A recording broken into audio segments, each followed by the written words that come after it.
J'ai commencé par apprendre à faire semblant d'être comme tous les grands. Reproduire ce qui me faisait rire et reproduire ce qui deviendra mon propre livre. Ces grands avaient l'air si heureux quand ils avaient cet alcool en eux. Alors pourquoi ne pas faire comme eux? Après tout, moi aussi je voulais être comme eux. J'ai donc rencontré l'ivresse à toute vitesse. Cette ivresse qui deviendra l'altesse de ma jeunesse. Cette ivresse qui me volera ma jeunesse de toute vitesse. Cette ivresse qui finira même par me tenir en laisse. Car plus je grandissais et plus je perdais d'amis. De moins en moins d'amis, de moins en moins envie. Et j'ai fini par perdre le contrôle de ma vie. Je me suis laissé glisser dans les ténèbres. Ma vie est devenue pour moi un rituel funeste. Je me disais que cela pourrait me rendre célèbre, mais j'en ai vite fini par me brûler les ailes.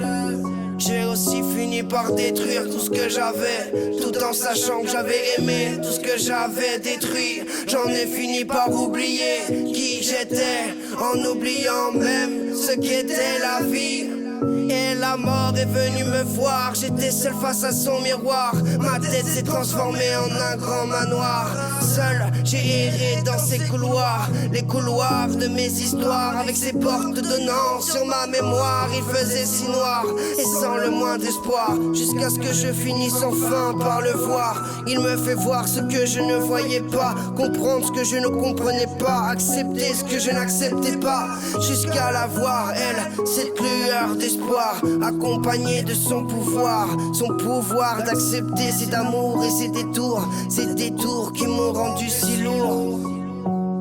Ces détours qui m'ont rendu si lourd. Ces détours qui m'ont rendu si triste.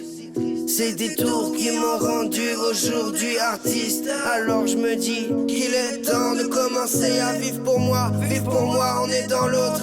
Et dans l'autre, tout en met dans moi. Mais dans moi, en acceptant de voir ce que je vois dans ce miroir. Accepter aussi cette réalité dans laquelle je suis le cire de mon propre souvenir. Ce souvenir où je suis à la fois le meilleur et le pire. Dans le pire, je décide de sourire. Dans ce meilleur, je décide d'accomplir mon avenir.